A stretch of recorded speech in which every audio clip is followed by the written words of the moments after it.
What's good everyone, it's Kajani with a guide on farming Mythbrine Aethersand. Mythbrine Aethersand can be obtained by using ethereal reduction on a couple fish that were released in Dawntrail. In order to receive the Aethersand, you need to catch either fish as a collectible. So while you're farming Mythbrine Aethersand, make sure that you turn on your collector's glove. Let's start with spearfishing. The Longnose Gar is located in the northern Lake Tahoe in Ohlone. It's a large, fast-moving fish, but once you get the feel for the speed, it's really not difficult to catch. When spearfishing, make sure that you're using the job action Nature's Bounty. Nature's Bounty increases the chance of catching a large size fish. For collectible fish, this will increase the collectability, and the higher the collectability, the more likely you'll receive Aethersand.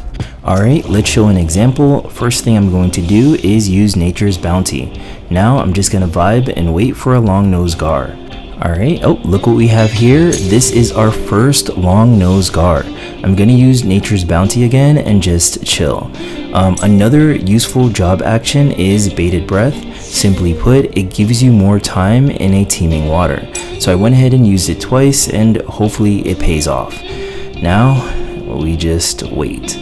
My tell for the Longnose Gar is that if I see a fish that's in a hurry to get to the other side, that's my Longnose Gar. If this is your first time farming fish via spearfishing, it will take some practice to get used to the speeds and get your timing down. Just be mindful that each time that you use your gig, it decreases the amount of time that you have left during the spearfishing attempt.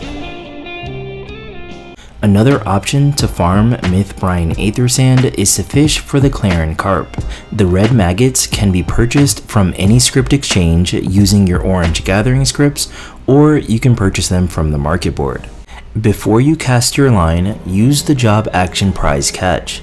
Prize Catch will guarantee the fish that you catch is a large size fish and increase its collectability. Immediately after you cast your line, you need to use the job action Ambitious Lure. You can stop using it once you see the message "A dark form looms in the water." This simply means that you've procced a chance to catch the Cleyran Carp. If the next bite is a medium tug, which it is, I'm going to reel this in and hope that it's a Cleyran Carp. The other fish with a medium tug that you could encounter is a giant snakehead, so if you do catch one, give it a surface slap. Fortunately, that wasn't the case. We caught our carp and it has a pretty high collectability.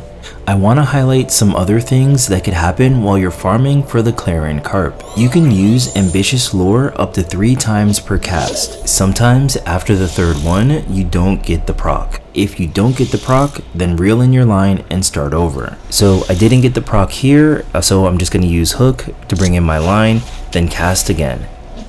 The amount of Aethersand received will depend on the collectability of the fish. If you get the collectability high enough, you'll receive the bonus, which rewards a significant amount of Aethersand. That's why it's important to use Nature's Bounty or Prize Catch when you're farming Mythbrine Aethersand. In my experience, the Cleyran Carp was giving me more Aethersand in comparison to the Longnose Gar. If you have a preferred method of farming Mythbrine Aethersand, please let me know in the comments of the video. Regardless of which option that you choose, thank you so much for watching. I will catch y'all in the next video. Peace.